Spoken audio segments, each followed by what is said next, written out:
Yeah, he would sometimes play a record 4, 5, 6 times in a night, until basically he got people on the dance floor. You know, all the early house records were basically stealing bass lines from disco records and sampling strings and doing whatever. So, I mean, you know, it's Frankie Knuckles that described it as disco's revenge. Mhm. What a lot of club owners have got wrong is that actually the star is the dance floor and not the DJ. I think the DJ is like a facilitator for that.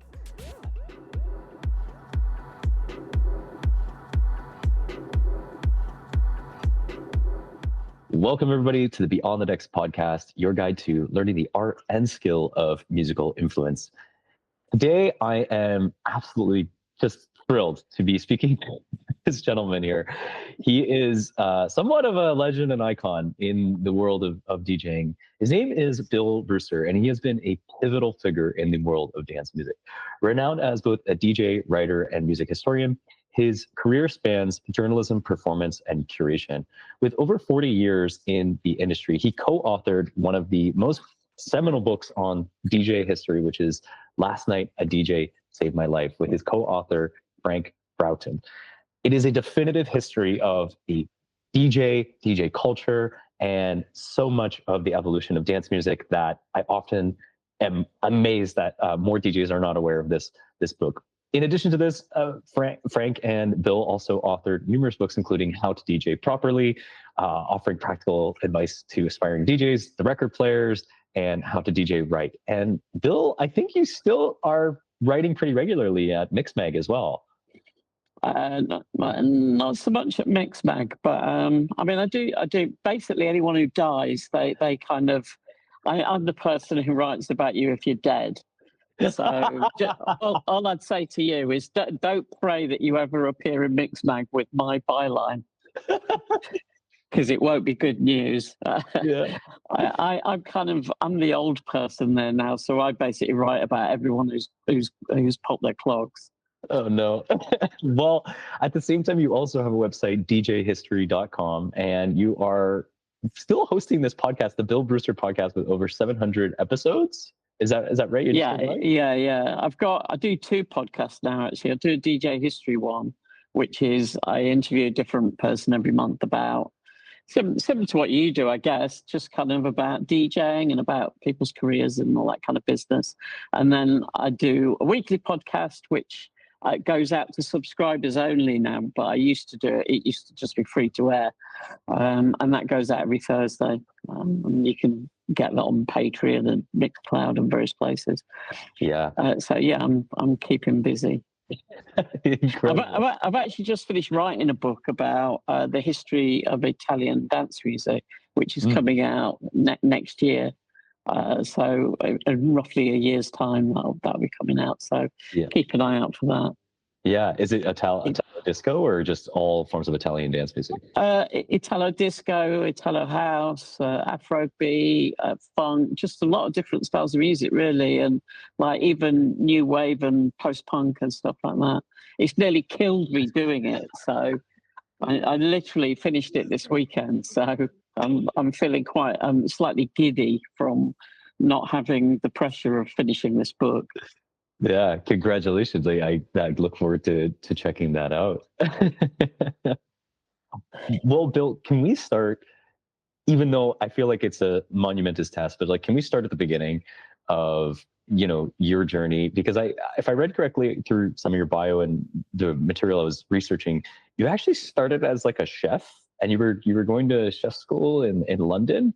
How did you arrive to DJing? You said you were always a DJing, but I'd love to go back to that sort of first moment for you. Okay, so I left school when I was 15. Didn't do very well at school. I'm from like a kind of a very working class town where people had jobs rather than careers. And I went to the local kind of college to sort of start training as a chef. So I did 2 years there.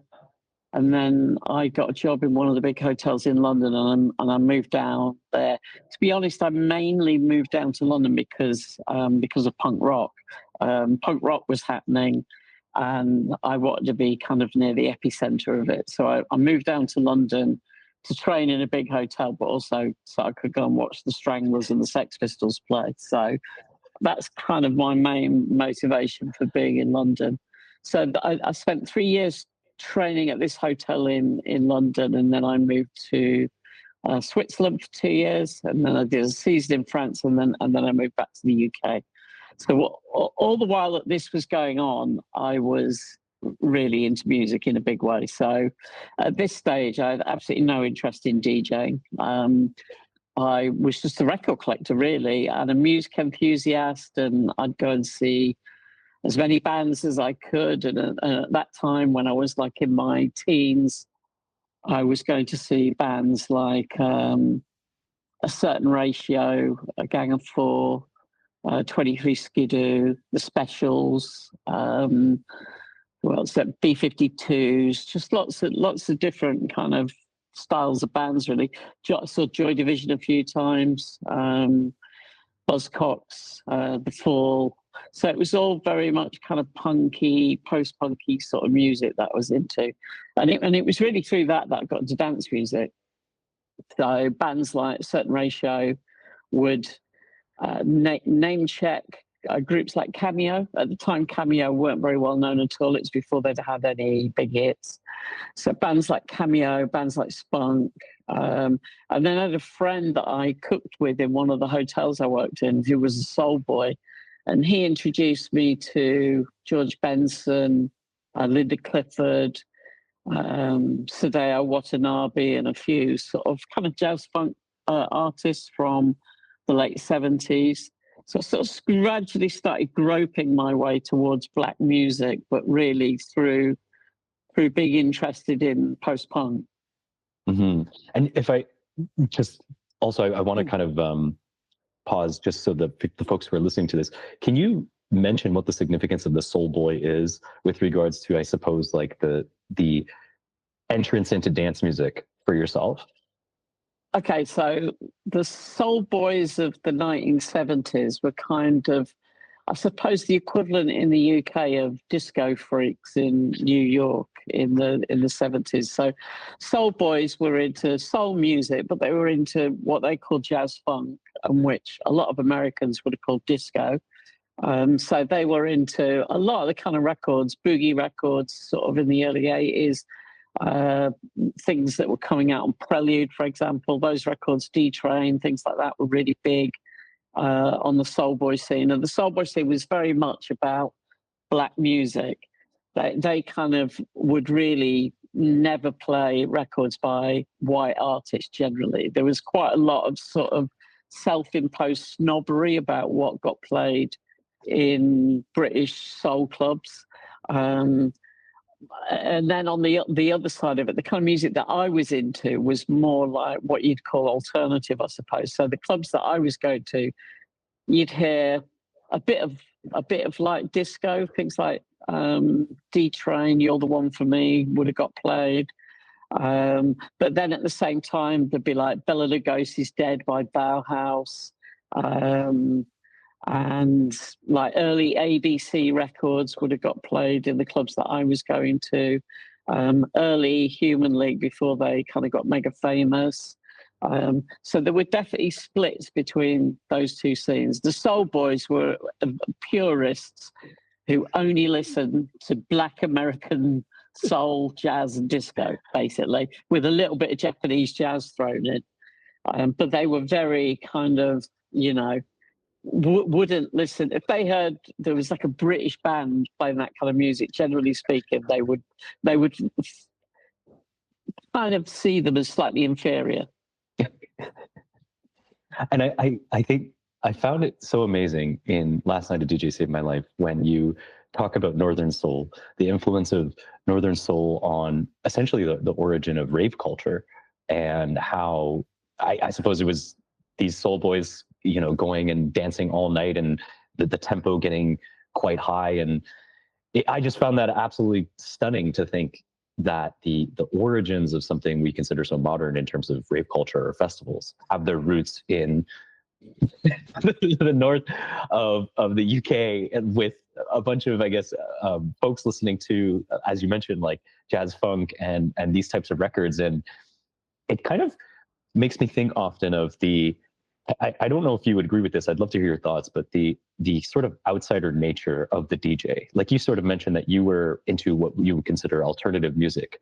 And it does seem that, at least to a lot of the DJs I've talked to, initially when they come to DJing, it's always through some sort of not necessarily traditional path. Like they've been kind of either exposed to some fringe area or genre of music, or they felt like, for my case, I always felt like a musical outsider. I didn't resonate with any pop music at the time that was played growing up. And it wasn't until I guess, discovered electro and house music that I was like, oh, what's this? And then that led me into the path. What do you think about that outsider nature of the DJ as a motivating element?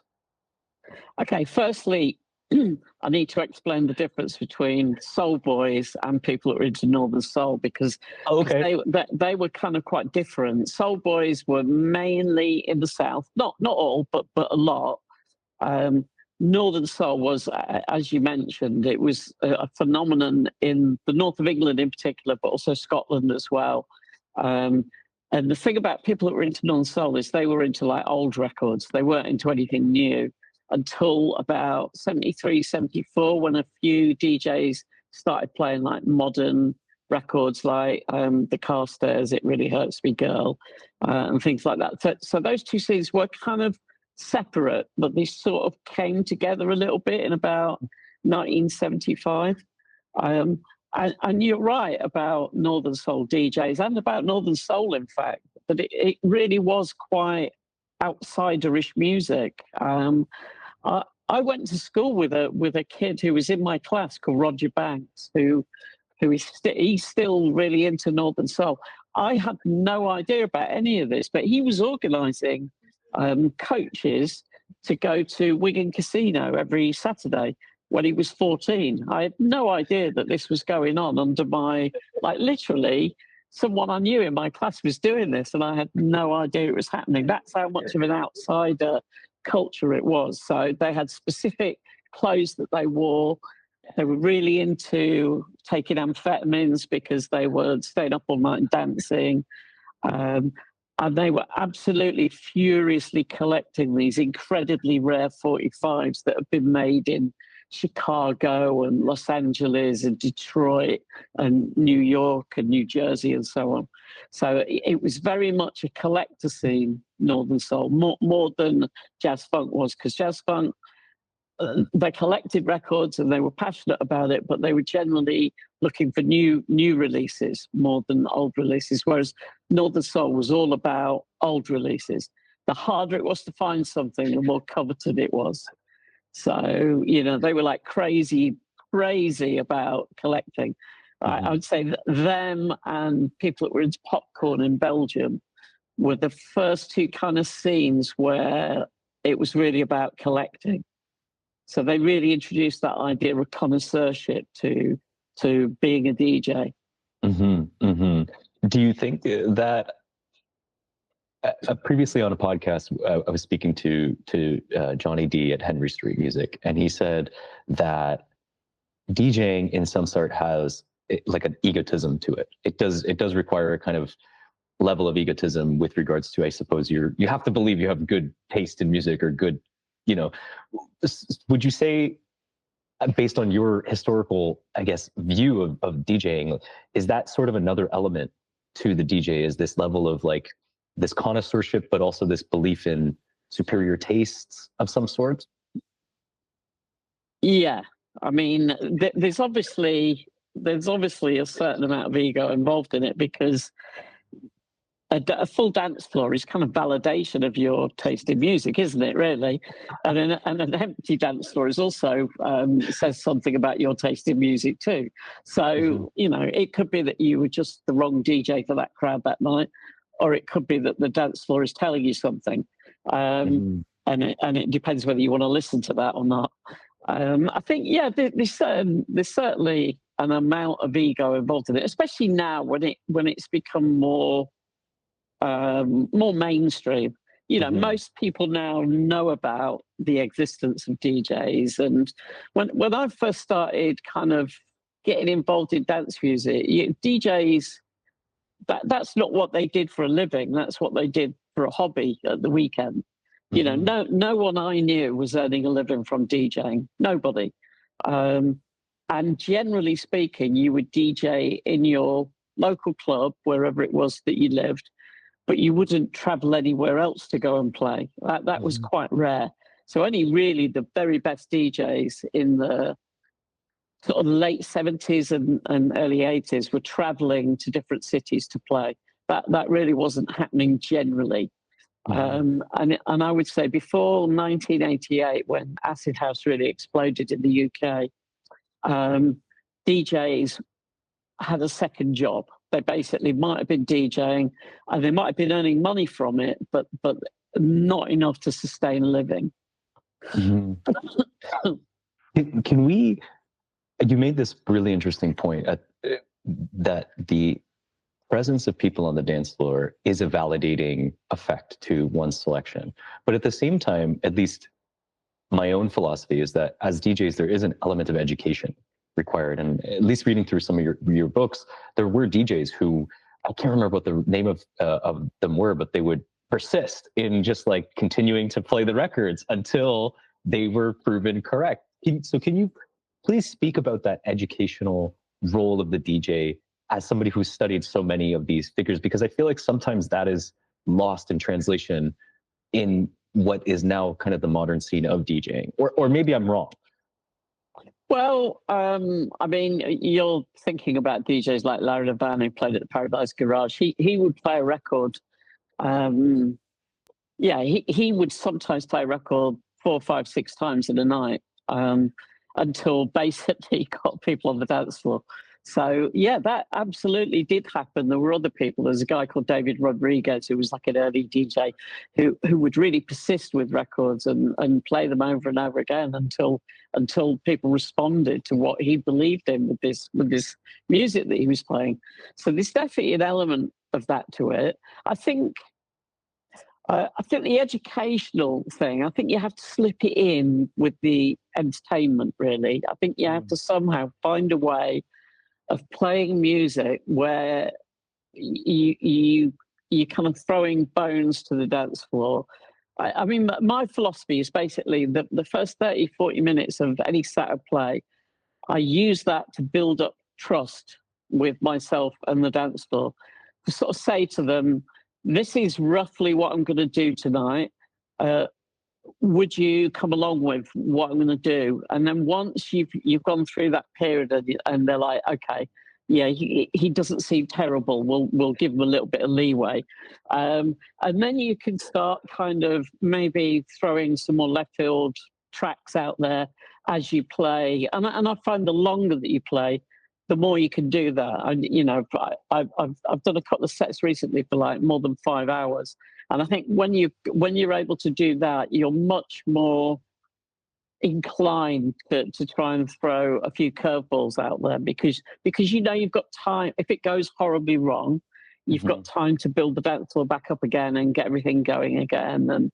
But I just find that I think if you work towards getting the dance floor to trust you, you can get them to stay with you when you're maybe doing a few weird things. Not so weird that you alienate people, but you know what I mean. You know, maybe play a Julio Iglesias record instead of a Carl Craig record. That's the kind of thing I'm talking about. You know, play something that's a bit weird or odd or a pop record that people wouldn't expect in the middle of a house set, for example. And you mentioned that, and I'm not sure if this is completely correct, but you said you don't prepare entirely like a set. You maybe prepare a couple of like records and things before you go to a set, but you really try to soak in the ambiance, and that actually gets you excited. Is what the interview I was reading was saying, is that you get excited by not knowing what you're going to play in a given evening. Yeah, I think that's really to do with how long you've been DJing and how confident you feel about what you're doing. Because when I first started, I would definitely have a lot more ideas in my head of what I wanted to do. But now, I mean, I've been doing it for like 35 I don't know, 36, 37 years, something like that. So I've been doing it quite a while. And for my own entertainment, I want to turn up at a gig and have no idea what I'm going to do, because that part of the fun for me now is to go to the gig and then spend an hour listening to the DJ playing before me, make a note of the stuff that's working, make a note of the stuff that's not working. I kind of come up with a plan, and that plan invariably is one record. So my plan generally is I'm going to work out what the first record is that I should play. And then from there, I don't know. I'm going to go wherever I have to go. But I don't like turning up and kind of thinking, oh, the first 5 records are going to be this, this, and this.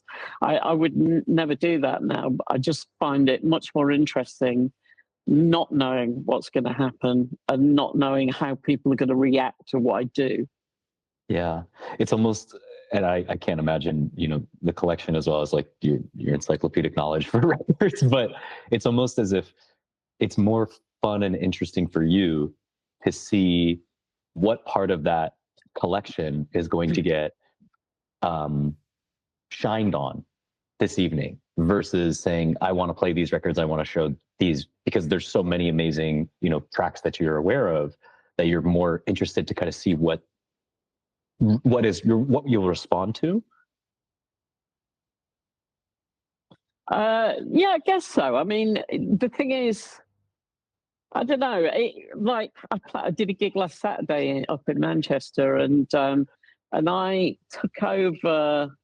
It was an early thing. It ended at like 1:30 in the morning, which is quite early in the UK. So I was playing from about 9:30 in the evening. Normally, I'd never play that early. I mean, I'm not complaining because it meant I could go to bed early as well. But when I took over, the tempo was much slower than I expected it to be. So that's yet another example of it being good that you don't plan too much. So normally I'd expect the tempo to be around, I don't know, between 118 and 120 or something like that. But these guys left it at like about 112. So I was like, okay, all right, okay, good. So I can play some slow things as well. So it gave me the chance to play a little bit of Afrobeat, some disco records, and a couple of other bits and bobs, and then just gradually sort of bring the pitch up slightly. And then, after about 40 minutes, I started playing, maybe longer actually. After about an hour, I started playing some new house records, and then kind of went from there. So it just really depends on. Also, it depends on how the crowd respond to what you're playing, and it depends on what mood you're in. I mean, there's just so many different variables when you DJ. But yeah, I mean, all of those are factors in your decision making. Yeah.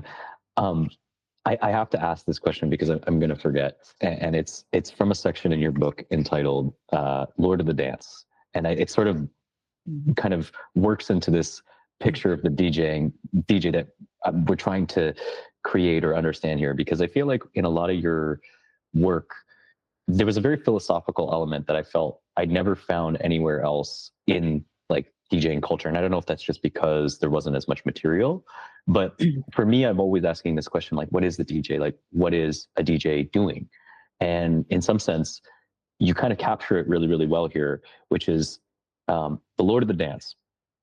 The disc jockey is simply the latest incarnation of an ancient rule. As a party starter par excellence, he has many illustrious forebears. The shamans were his most recent ancestors, as no end of misty mystical ravers will tell you, pagan high priests who directed their people by dance to the spirit world and drank drug-filled reindeer piss in order to see God. Since then, he has taken many names in many places. So this element of the Lord of the Dance, can you please talk a little bit more deeply about this? Because it hit me like a pound of bricks. It was like it was this incredible revelation, that and the postmodern artist. And I would just love to hear your thoughts on this idea of like the DJ as the Lord of the Dance. Well, I don't think that every single DJ that plays music for people is necessarily the Lord of the Dance. I mean, you know, I think we're talking about exceptional DJs really who I mean, what you're trying to do as a, or what I tried to do as a DJ is to try and build like a temporary community on the dance floor every time I play. And essentially, your job is to like come and make people happy on a Friday or Saturday night. And that is an incredible privilege, really, when you think about it, that you, if they leave happy, you've basically, and, you know, if you look at the world around us, we've got an absolute psychopath running the biggest country in the world, the most influential, powerful country in the world is being run by a madman. So, you know, you kind of, I think people that bring joy to crowds are more important than ever, because the world just seems so messed up at the moment that to have a job that we have of basically trying to make people's lives just a little bit better for a few hours is an incredibly important thing. It's like you think about how good it is for people's mental health to go and dance on a Saturday. And what I love about dancing and what I love about dance floors is it's all about forgetting about the outside world for a few hours. And that's, I think, what the Lord of the Dance element is really about. It's about bringing people together in these temporary communities and creating these little communities of people for one night only. And you and the relationship you have with the dancer is so crucial to that. It's a completely different relationship to, say, someone who's in a band playing live and they're performing and the crowd down off the stage are consuming.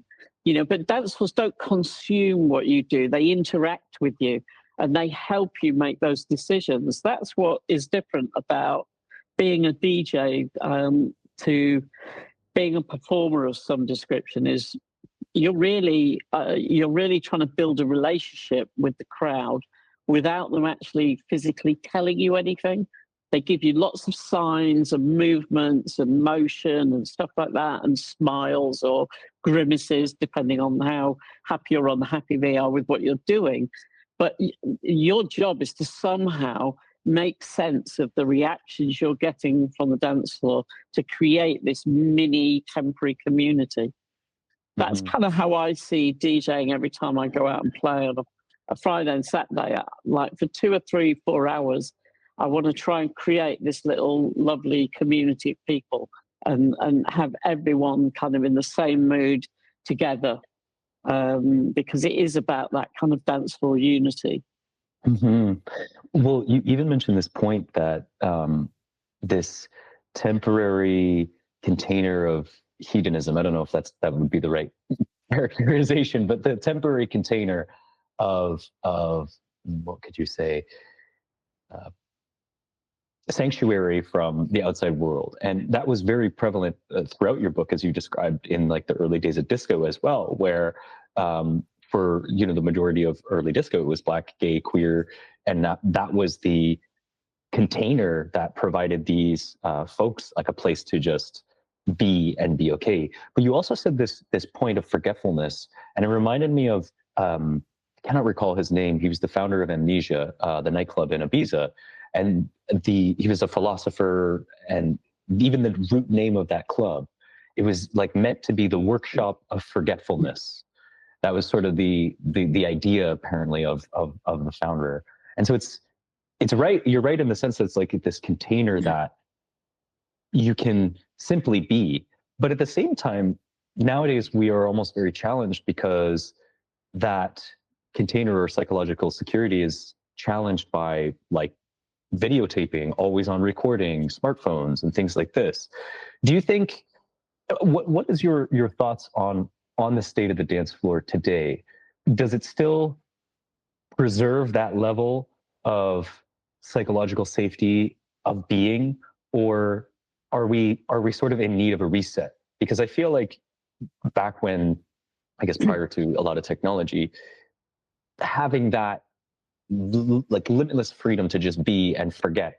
Maybe obviously, hopefully, you're not doing anything terrible and like getting in fights or anything like that, but to just be for 3 or 4 or 5 hours. Yeah, please. I mean, obviously, there are things there are things that have happened subsequently to the early 70s and 80s that have complicated things from a dance floor point of view. I mean, obviously, you're not allowed to smoke indoors in most countries these days. So straight away, you've got competition between people's nicotine addiction and your dance floor.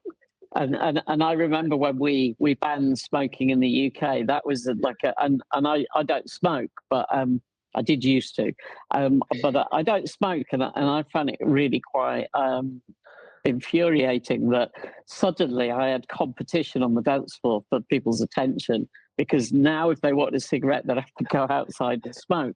So that's one distraction that's been added to our job. But then I kind of adjusted to that and I got used to that. And then there's the arrival of mobile phones and smartphones in particular, where people can video things and take photographs. But I actually feel that most people, if they're in a really great club and it's a really good atmosphere, actually do concentrate on living in the moment rather than trying to document the moment. I think often a lot of young kids, rather than trying to experience living in the moment, are so consumed with documenting the moment, they actually miss it. But I like, there's quite a lot of clubs now that have started to put stickers over the camera when people come into nightclubs, and I think that's kind of quite a good thing, really, because what I love about nightclubs is this thing that you're creating just a little village or a little community just for that one evening of all the people that are in the nightclub. And I feel like things like endlessly videoing stuff and taking photographs kind of detracts from that. It kind of detracts from the atmosphere on the dance floor. It disrupts the dance floor. And I think it's just a bit of a shame, really, that people can't just like get on with it. Mm-hmm. Mm-hmm. On this point around community, right? And we've talked about it a few times on this podcast, but the origin, it was one of the first episodes we did with Matt Wilcox, DJ Cash Only. And he said, the origin, if you think about a club is a community, right? It's a place of mutual interest that people go to, and it's regular. And that element of community feels like it's been almost challenged in some sense. Like, do you find people are regularly coming to and going to the same places in terms of clubbing, or is it more? I don't think that's changed. I mean, like, I've been running a party for 30 years now with my partner Frank Broughton. We feel like we have our own little community that come to those parties, and I think the long running parties in London, certainly, I feel there's a certain amount of loyalty to different kind of parties and different scenes and stuff like that. So I don't think that's changed very much. I mean, there are other things that have changed that have made it harder to run a nightclub. Kind of gentrification is like a big issue in London. Pubs getting closed down for noise pollution and stuff like that. That's a big issue. But I don't feel like loyalty is necessarily one of the more worrying problems. I would say the bigger issue we have is about the cost of running a nightclub in a city that's very expensive to live in, and gentrification and noise pollution. I think they're probably the three biggest issues. Yeah. What I've observed, which I think is a somewhat promising, because there is a question, right? What happens if nightclubs aren't around anymore? What happens to the music? What happens to, the very basis, which I hope we have time to get into, but disco and the club, the discotheque, the place of records, right? That is kind of what would you even say, like the nest of DJing. And if that is, in decline, the question is, what comes what comes thereafter. And one thing that I've noticed, at least, is there's lots of emerging kind of more day parties or day events that focus on DJing or DJ culture. Do you think that's a promising trend, or should we be more worried about the nightclub in decline?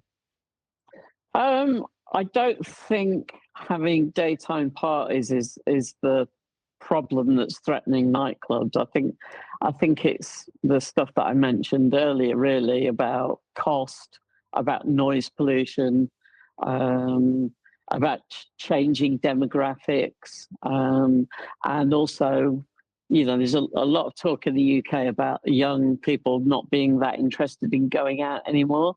Mm-hmm. So, I mean, that obviously, if people are not going out, then nightclubs are going to close. But I don't really get a sense that that's happening in any kind of big sort of movement. It's a bit hard. I mean, I've got a 20-year-old daughter who mm-hmm. goes out clubbing and raving. She and her mates go out every weekend. So, I mean, maybe she's exceptional because she's related to me. I don't know. I mean, she's kind of grown up knowing about nightclubs since she was very, very little. The first time she was in a DJ booth, she was 4 months old. So, it's kind of a bit different for her. But I do wonder whether other people's daughters and sons, whether they're just not as interested as we were when we were teenagers. Mm-hmm. I mean, but yeah, that's a really hard thing to answer, isn't it? Mm-hmm. Yeah, it's intriguing. I mean, I personally, I find as I've gotten older, like I enjoy different, aspects of wellness and having routines in the morning, and makes it more difficult to go out in the evening and stay up all, night. And so I find the emergence of day parties very promising, or even alcohol-free parties very promising as a way to kind of continue at least the musical movement adjacent to the club scene. But it is, as you mentioned, I think it was in a 2022 article in might have been Mixed Mag, but it was you discussed some of these points around the noise pollution, the gentrification, like these elements which were causing kind of the decline of the club. I want to switch gears briefly. Sorry, I feel like I'm taking you everywhere, but there's so much to digest here with you, Bill. But it's a question that's been burning for me for quite a long time. And it is that the emergence of dance music, in a real meaningful sense, you could say, and correct me if you disagree, you could say emerged with disco. It was the disco sound, the 4 on the floor beat that really kickstarted this whole massive growth of house music, techno, etc.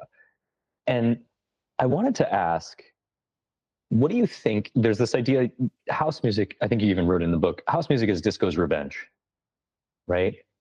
What is the soul of disco trying to accomplish? Like, it's fair to say that house music has conquered a vast geography of the world musically. I mean, you can't go anywhere, at least around a major city, without hearing that 4 on the floor kick drum from Philly Soul.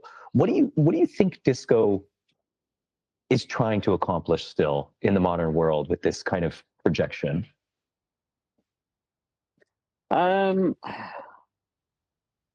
It depends whether you mean actual disco from the 1970s and early 1980s, or whether you mean kind of modern versions of it. I mean, what I love about disco is how joyful it is, and how great it is at bringing people together. It's just got something in its DNA that makes people really happy. I've turned up at parties where they're playing really boring house music and put a disco record on, and it's just completely changed the mood in the whole club instantly, because it just has that sort of almost inexplicable magic about it, and I love that. And obviously house music is built off the back of disco. All the early house records were basically stealing bass lines from disco records and sampling strings and doing whatever. So, I mean, it's Frankie Knuckles that described it as disco's revenge. And he was right. And Mel Cherry around West End Records called it disco on a budget, which is another good way of describing house music, really. You know, it was kind of for people that couldn't afford a 40-piece orchestra, could sample it in their bedroom and come up with something quite similar.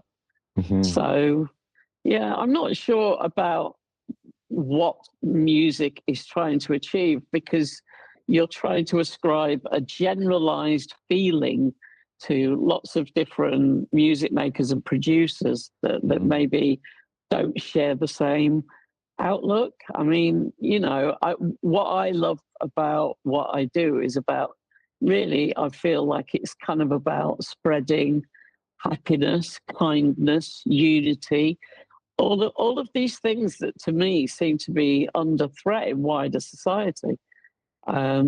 You know, without getting too deep into what's going on in politics at the moment, it's a proper shit show.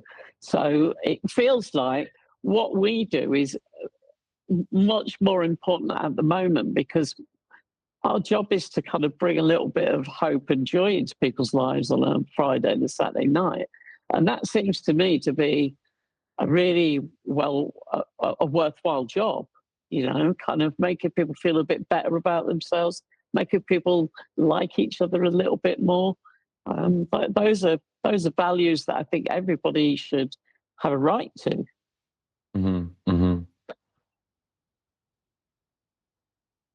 Especially these points that you make around the happy. So completely appreciate what you mentioned, where, you know, perhaps there's a diversity of different producer perspectives, and it's hard to ascribe what would you say, an anthropomorphization to a particular sound. But for some reason, I don't know if it was just reading through the books and getting a sense of like what a disco club must have felt like. I've always had this feeling that there is this kind of radical spirit of disco, which is, because it is the backbone of dance music, it's still there, and it's still trying to reach its way around the world. And whether it is to promote that, as you mentioned, like the happiness, the temporary relaxation from, I guess, everyday working consciousness, if it was the workshop of forgetfulness in the Ibiza case of the club. But it's just, it feels so important that just to see how that continues to project in all forms of modern dance music. Like, as you mentioned, it is the backbone. And so I find it curious sometimes to just wonder, what was the characteristics, or what was it about that? And maybe it's, as you mentioned, and maybe it's the happiness, maybe it was the culture that birthed disco, right? And then continuing to kind of spread it around. I guess so. I mean, I think the thing about dance music, and this is always a question that comes up a lot about disco, but also the early years of house music as well, is dance music political? And to some people, it absolutely definitely isn't political. They just want to forget their worries on a Saturday night. And to other people, it's quite countercultural. And I guess it depends on the participant or the DJ or the producer or the club owner to decide which one of those things it is, because I think it can be simultaneously both of them. It can be something that is rebellious, countercultural, anti-authoritarian, but at the same time it can be completely meaningless and devoid of any kind of message other than let's get out of our heads. So there's just, you know, it's a very confusing picture to say, well, what definitively is it? Because I don't think you'll ever reach a point where you can say, absolutely definitively, dance music is this. Because it means just so many different things to so many people. For me personally, I've always felt that it did have a political, a kind of a political outlook or an anti-authoritarian outlook. And at its best, a lot of the DJs definitely have got that kind of slightly outlawish element to their kind of personas. But, Yeah. but having said that, I don't think you could say that about every single DJ that plays. Well, even now too, I think that's a challenge as well, as even to say that it's countercultural when it is prevalent as like the mainstream music. I mean, if you look at any one of the big hits and you see like a David Guetta track, I think back to like 2000, it would have been 2009, maybe 11, when that sort of David Guetta big clubby type of sound was around, and it's hard to say that that's a countercultural position. Well, exactly. So I mean that's what I mean about having a closely defined outlook about what dance music is from a political perspective or whatever is. You know, you look at some of the absolutely terrible DJs playing in Las Vegas, and there's absolutely nothing countercultural about that. And in fact, I don't even think that those DJs playing in Las Vegas really have very much to do with DJing. I think DJing is something completely different to what they do. You know, I think they're presenting something to a crowd in a way that DJing generally does not. DJing is about a symbiotic relationship between you and the dance floor, and requires a little bit more thought than just having things exploding every 16 bars. You know, I went to see a big name DJ playing in a big club in Ibiza once, and honestly, there were literally fireworks going off about every 30-second bar. It was exhausting. I mean, it really was exhausting, and you just didn't feel like you. It felt like your outlook and your feelings were being manipulated by explosions. I came away thinking this really this is not even dance music. It's some kind of circus performance. Sorry, so it just makes it's very funny the way. Well, you bring up this really interesting point then, because it does seem, and I talked about this on a previous episode with the design of a club. I was reading an essay from a DJ here based in Toronto, Mark Oliver, and he used to play at a nightclub called The Government here, which was this big entertainment complex. And he was saying that, you know, the DJ you just used to play in the back. It was like in the corner. Nobody knew they were. And I'm sure they were probably like, just leave me alone. I just want to put music on. But that's changed. That has shifted. And now there's a performative element, and it's the center stage. And I had a friend of mine say that there's a nice part to that because it gives everybody a visual anchoring. But at the same time, it can be manipulated to the extent that you've described, where it's more about the visuals, the production value, than it is about, I guess, the music. Do you think that trend reverses at some point, or is that just? I mean, I'll be honest. I really hate playing on a stage. I don't like being on a stage. I don't think I should be on a stage. I think I should be in a little corner, because the star. What a lot of club owners have got wrong is that actually the star is the dance floor and not the DJ. I think the DJ is like a facilitator for that.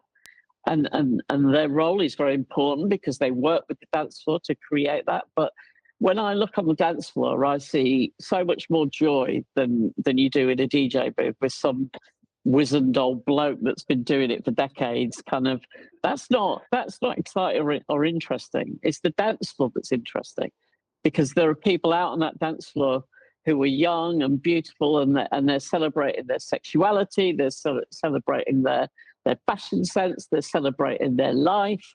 All of that is so much more engaging to me than looking at some balding old git in a DJ booth. You know, who wants to look at us? I just find it really weird that people would want to look at what we're doing. There's nothing to see. Go away. I have a section here entitled "The Revolution Will Be Synthesized." Since the 60s, Britain has been the world's most bizarrely knowledgeable music scene, fed by fanatical collectors, a fat pop industry, the world's fastest moving and most diverse charts, by scores of music magazines, several of them weeklies. Added to this was the wild diversity of radios. City kids in Britain had Radio 1, the nation's monolithic pop station, one ear, and every radical sounding pirate station in the other. But for all this knowledge, when it came to dance music, Britain spent a quarter of a century completely enthralled to the American, to America. It was only with Acid House that the UK's rapid dance music connoisseurship finally turned into creativity. So there's so much in there to discuss. Can we start with the divide across the Atlantic, the world of UK dance music and the world of, I guess, American dance music, and the sort of cross obsession with one another?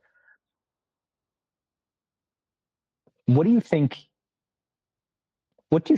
kind of really drove that historical obsession with imports and just the desire to get something outside of your current tastes? Oh, wow. That's that's a really hard thing to understand or explain, because it's just so. It was happening immediately after the end of the Second World War as well. It started very early with like early blues collectors kind of obsessing over particular blues artists and stuff like that. So it's been going on for like many decades. But I always feel like there's been this kind of strange kind of kinship felt between a lot of white working class kids in the UK and Black American music. A feeling that they understood each other in some way, because, you know, as you probably know, the class system in Great Britain is very strong, and, you know, working class kids are often very marginalized in the towns and cities where they live. And this was something that they were allowed to possess and own that was unique to their kind of little subcultures. So I do wonder whether that was part of what was going on.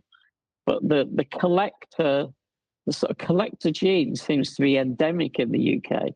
Like, people are really super passionate about the music that they love.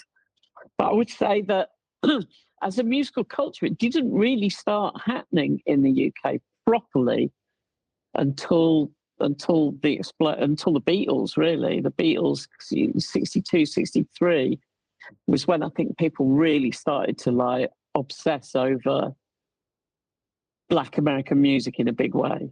There were obviously blues and jazz fanatics before that in the 40s and the 50s. But I think with the rise of soul and R&B in the 60s, it really went on to another level, the collecting and the kind of obsession and how much British people love those acts. I mean, there's so many American performers that moved over to the UK because they were getting much more work in the UK and Europe than they were getting in the US. Soul stars like Brenda Holloway, Edwin Starr lived in the UK for many years. August Darnell from Kid Creole and the Coconuts lived in the UK for many years. And loads and loads of African-American session vocalists were based in the UK, and also to a lesser extent in Europe as well. That happened, you know, in Italy, in Germany, and places like that. I'd say more so in the UK, but what they did have in Europe was they had English as first language, and so they were a lot of those kind of singers that might have come out of US Army bases in Italy and France and Germany and countries like that were often quite in demand because A, they could sing, and B, they could sing in English, and that gave them a kudos that Italian singers or German singers couldn't have. So there's that kind of element of it as well. But just talking about in Britain, it's a very, very complicated subject, and I'm not sure that anyone has a satisfactory answer for why it is. I just know that the musical culture in the UK is really quite unique. It's like, you know, it's super developed, super passionate. And I mean, I've lived in a few different places, and I've never lived anywhere like the UK, apart from when I was in New York, that has a musical culture that comes anywhere near to what it's like in the UK. Mm-hmm, mm-hmm. And is there something to, I guess, like the musical palette that always demands something novel? I'm speaking, for example, of like the phenomenon of imports, like whether I just imagine in America and you're obsessed with getting a UK import, or you're in the UK and you're obsessed with getting an American import. Is there just something to our experience of music that necessitates that novelty? Yeah, I mean, let's be honest, as a DJ, if you could turn up to your gig every Saturday and have 3 or 4 things that you know no one else has got, that gives you a little bit of a lead in the kind of the psychology of competition that exists between different DJs. You know, they might be your best mates, but if you've got this record and you've got that record and you've just found this on eBay, you're kind of thinking, yeah, you've got that, mate, but I've got these 3 things here and they're better than what you've got. And there is a little bit of that happening with DJ. I mean, like I do a lot of my own edits of things just to make my sets a little bit different, a little bit more unique than the next person. I've got tracks that have never been released I've got friends of mine that have done remixes of things, and inexplicably they've never been released. So I've got things like that where people are like, you know, they're Shazamming your set and they're like, what's this? There's nothing coming up. So those are the kind of things that give you that little bit of an edge.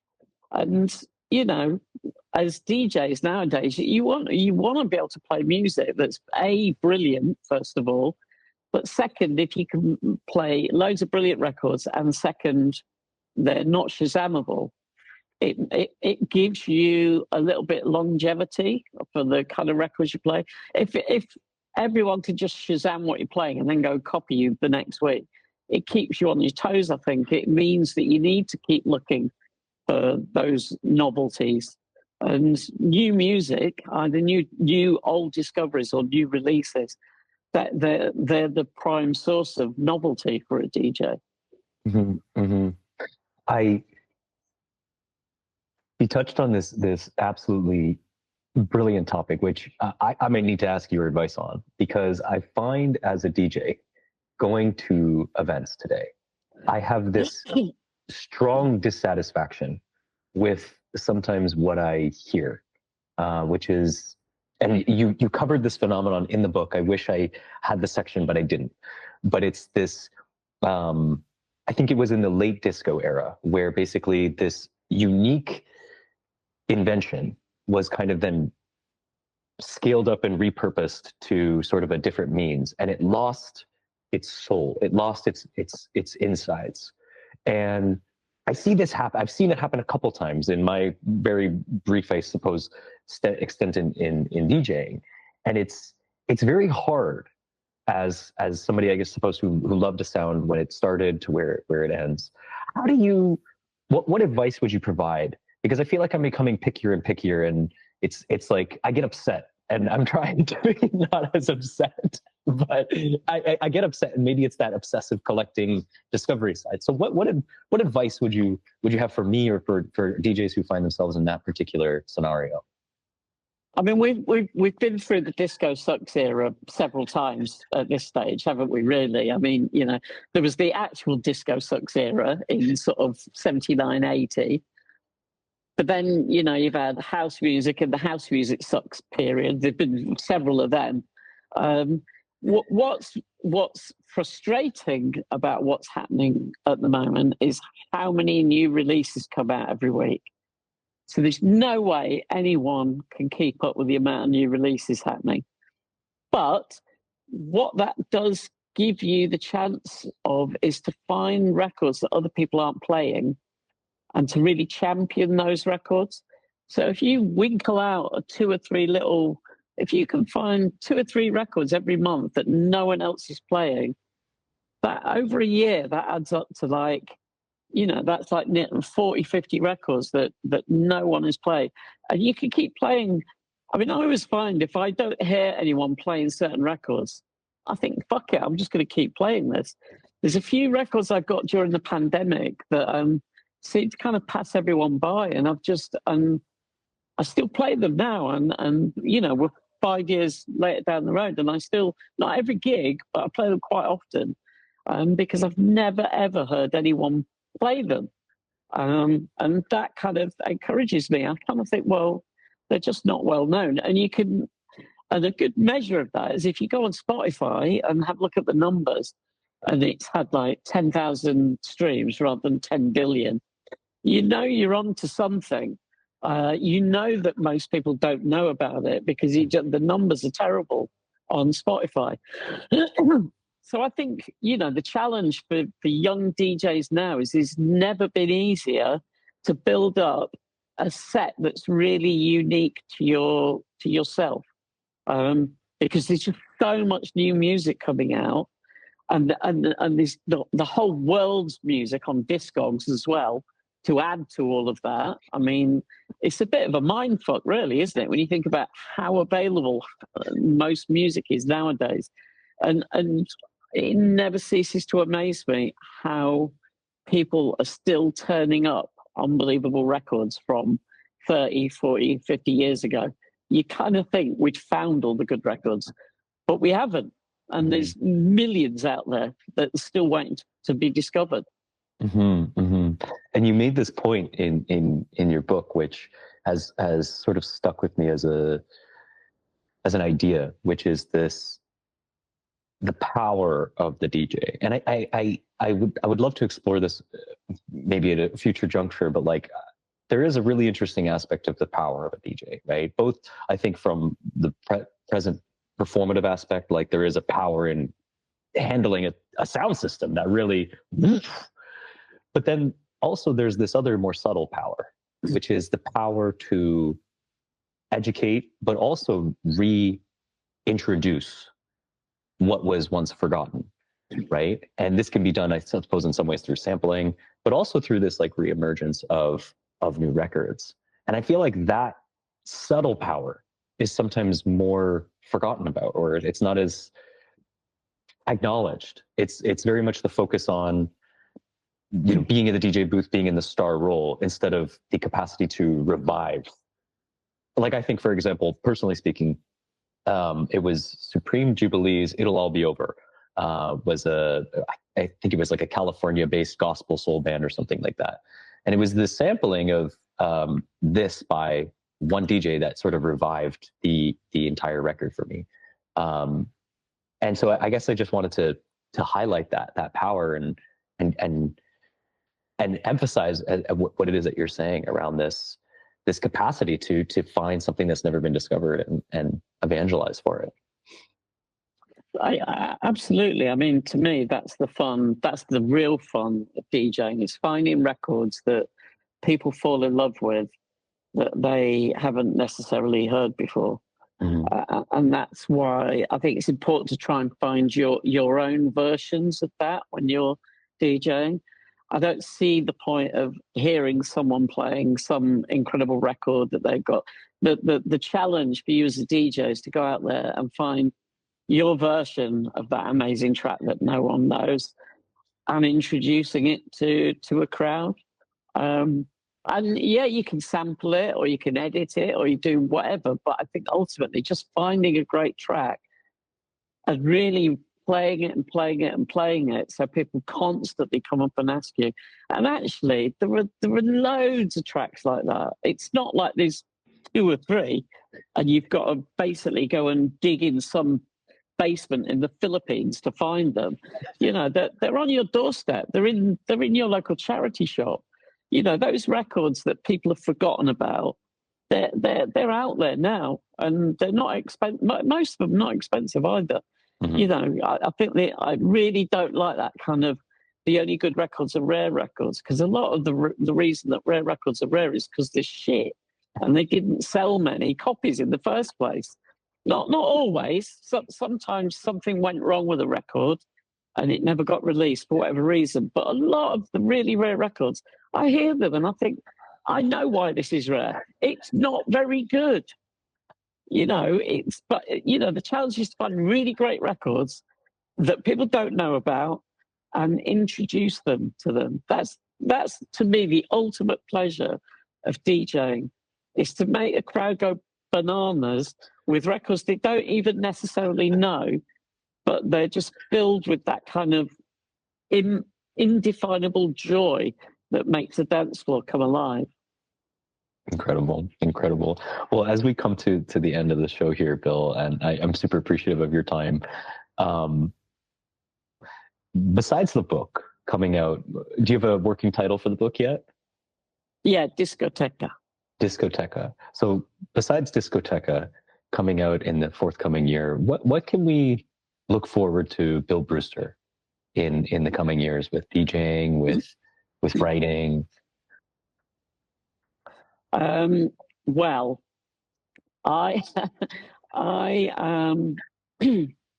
I'm in the process of buying a house in my hometown. I left there in 1977, and I come from this like little, quite economically deprived town in the northeast of England, and I want to go back there, and I'm trying to start an arts festival there. So that's one thing that I'm doing, but that's going to take a few years. In terms of DJ, just kind of like, the last 3 or 4 years, since the end of the pandemic, I've been playing better than I've ever played in my life. And almost every gig I've been doing recently, it's just been really, really amazing. And I've just hit on, not a formula, but I just know how to make a dance floor move now. I'm so confident when I go, that it sounds really arrogant, but when I turn up at a gig now, I know how to turn a very mediocre crowd into a really good crowd, basically. That's what I'm saying. I've been doing it that long, and I know how to do that, which I never used to be able to. It took me decades to learn that, but now I know how to do that. So DJ is just so much fun for me at the moment. I'm every gig I absolutely love. And I think that the way that I play music now, it's really obvious to people on the dance floor that I really love what I do. And I think that's such an important facet of DJing. I see so many DJs who look like they're doing their mother's ironing in the DJ booth. Do you know what I mean? They look like they're like ironing their mum's pinafore or something while they play. And I think, showing a little bit of joy and happiness at this incredible job that we do wouldn't go amiss. I think it really helps convey the music that you're playing if you actually look like you love playing it. Yeah, absolutely. Final request for you, Bill. I feel like for all of the veterans. Sorry, mate, I don't do requests. That's how you take a request, everybody. That's how you take a request. I'm joking. I'm joking. Sorry, yeah. What was your last request? I might not agree with it, but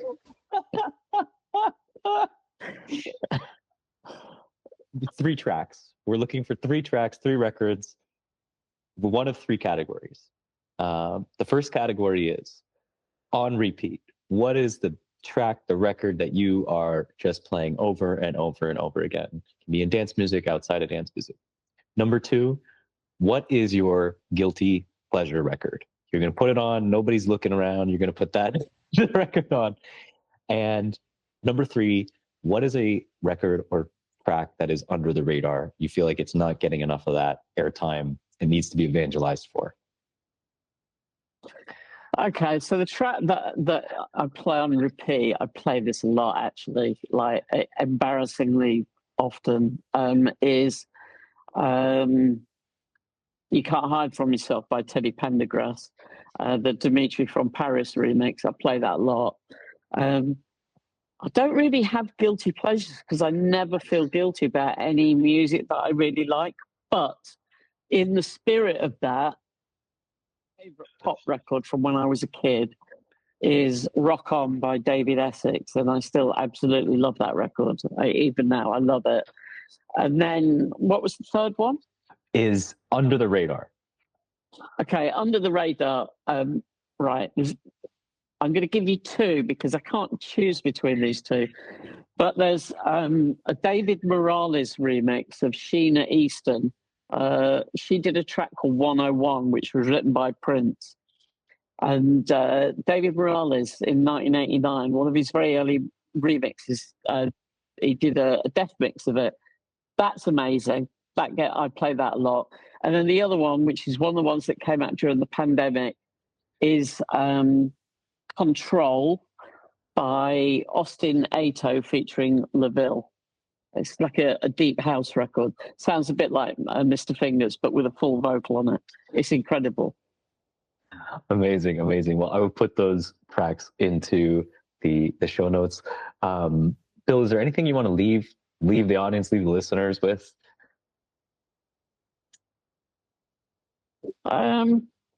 Not really, no. But I mean, if it's DJs listening, I honestly think that like showing passion for what you do in the DJ booth. I mean, I don't mean like you've got to dress like a clown and jump up and down and you fake it, but just show that you love what you do. I think it really does help get a crowd going. If it looks like you're in the booth having the time of your life, it just makes it so much easier to get a crowd going because they respond to that. And, you know, if they are stupid, I mean, if they are stupidly staring at you, you might as well give them something to stare at. Incredible, incredible. Bill Brewster, the co-author of the seminal DJ history book, Last Night a DJ Saved My Life, among many other great books, and forthcoming, the Discoteca, was that right? Discoteca, yeah. Discoteca, or Italian disco and dance music. Bill, thank you so much for spending your time and chatting with me on the program. We'll catch up with you another time. Absolutely. Take care.